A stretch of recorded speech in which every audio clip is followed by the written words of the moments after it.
नमस्कार दोस्तों, जय जोहार। मैं कौशल तिवारी और बिहनिया संजय में आपका स्वागत है।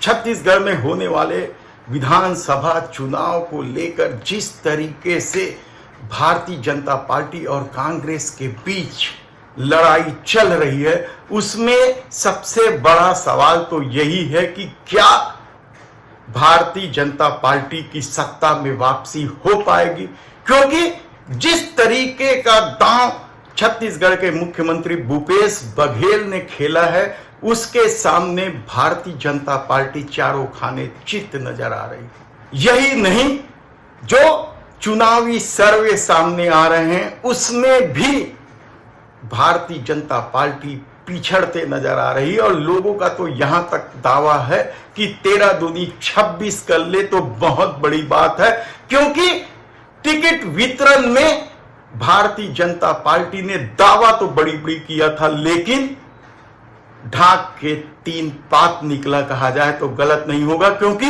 वही चेहरे दिखाई दे रहे हैं। हालांकि हम आज जिस क्षेत्र का बात कर रहे हैं वहां भारतीय जनता पार्टी ने चेहरा जरूर बदल दिया है, लेकिन क्या वह चेहरा जीतने योग्य है?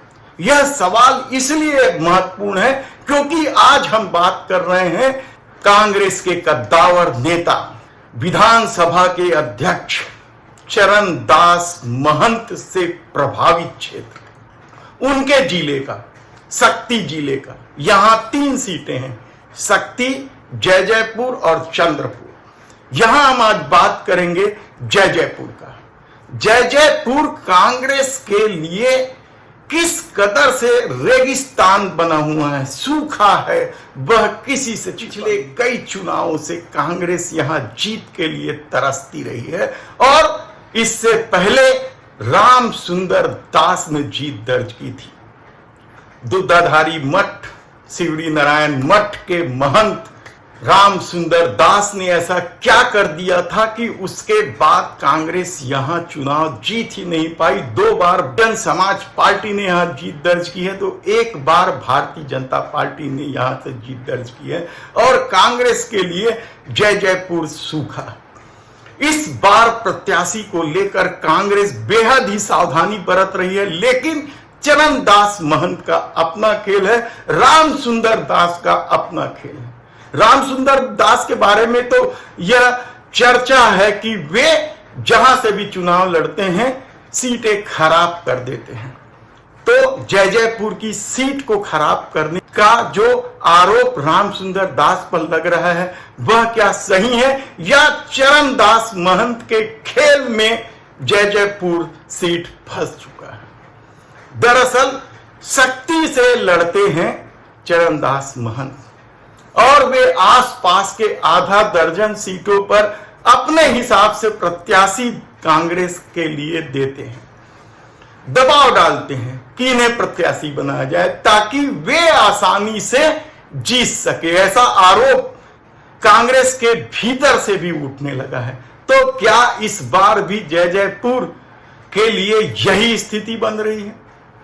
क्योंकि यहां से राम सुंदर दास तो तीसरे नंबर पर आए थे एक बार के चुनाव में, जब पहली बार विधायक बने और उसके बाद फिर उन्हें टिकट दी गई तो तीसरे नंबर पर आए थे।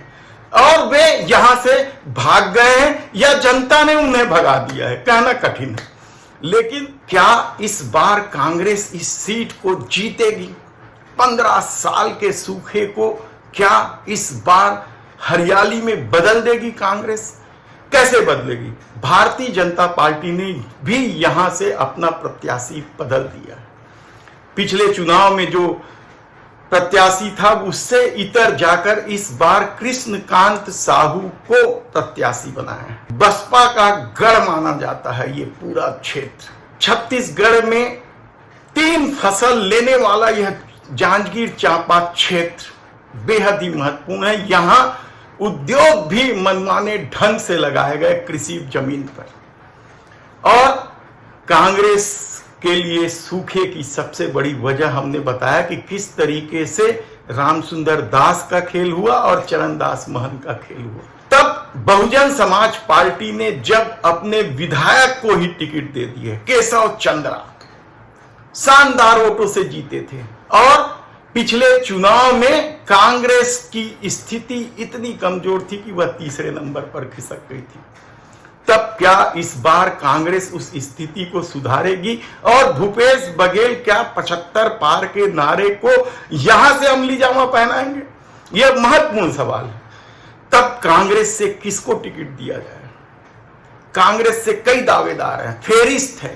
कोई चरणदास महंत के समर्थक हैं, तो कोई भूपेश बघेल के समर्थक हैं, तो कोई उप मुख्यमंत्री टीएस बाबा के भी समर्थक यहां से आवेदन दिए हुए हैं, चुनाव लड़ने की इच्छा जाहिर किए। ऐसी परिस्थिति में हम आपको बता दें कि जो दावेदार हैं उसमें अनिल चंद्रा, जो पिछले बार के प्रत्याशी रहे हैं और 27,000 से अधिक वोटों से पराजित हुए हैं। हालांकि उन्होंने अभी तक खुलकर इच्छा जाहिर नहीं की है, लेकिन कांग्रेस के भीतर उनके नामों पर चर्चा तो हो ही रही है। एक नाम है टेक चंद चंद्रा। कहते हैं कि पिछले चुनाव में इन्होंने खुलकर रिश्तेदारी निभाई थी और बसपा प्रत्याशी केशव चंद्रा के लिए काम किया था। तब ऐसी स्थिति में क्या टेक चंद चंद्रा को टिकट मिल जाएगी? लेकिन इससे भी जो महत्वपूर्ण नाम है, जो दावेदारों में महत्वपूर्ण दौड़ में, उसमें बालेश्वर साहू, महंत जी के खास लोगों में इनकी गिनती, और महंत जी चाहते हैं कि बालेश्वर साहू को ही टिकट मिल जाए। बालेश्वर साहू की छवि बेहद ही खराब है।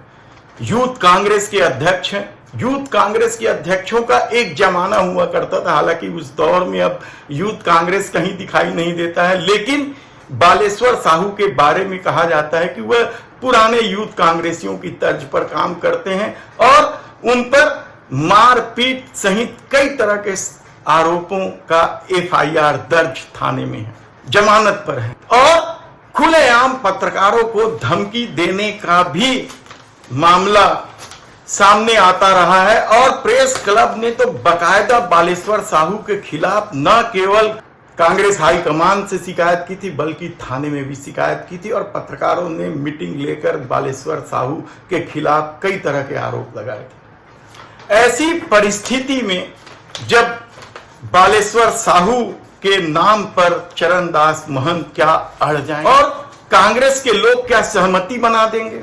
और यही नहीं, सहकारिता समिति के बाबू या बीज बनाने वाले खेल में भी कई तरह के आरोप हैं इनके ऊपर। और पिछले चुनाव में कैलाश साहू को जब टिकट दी गई थी तो बालेश्वर साहू की भूमिका भी संदिग्ध बताई जा रही है। इसके अलावा जो दावेदार हैं वे लाला राम चंद्रा हैं, लेकिन सबसे महत्वपूर्ण जो दावेदार है चोलेश्वर चंद्राकर। डॉक्टर चोलेश्वर चंद्राकर के बारे में कहा जाता है कि वे बेहद ही लंबे समय से काम कर रहे हैं। पिछले 3-4 सालों से लगातार क्षेत्र में सक्रिय हैं और कांग्रेस के ओबीसी विभाग के प्रदेश अध्यक्ष भी हैं। उस हिसाब से भी ओबीसी वर्ग में उनकी अच्छी खासी पैठ है। तो क्या चोलेश्वर चंद्राकर को टिकट देने से कांग्रेस इस सूखे की भरपाई कर सकती है? कहा तो यही जा रहा है कि महत्वपूर्ण दावेदार हैं, लेकिन क्या चरणदास महंत से उनकी नहीं पटती है या पटती है? कहना मुश्किल है। ऐसे में चोलेश्वर चंद्राकर किसके भरोसे टिकट लाएंगे, कहना मुश्किल है। हालांकि उन्हें सभी नेताओं का पसंद बताया जाता है, लेकिन देखना है कि आने वाले दिनों में क्या कुछ होगा। हम आपको बताएंगे कि शक्ति चंद्रपुर, जयपुर में महंत की राजनीति किस तरीके से चलती है और किस तरीके से यहां के 6 विधानसभा क्षेत्रों में महंत अपना खेल खेलते हैं। धन्यवाद।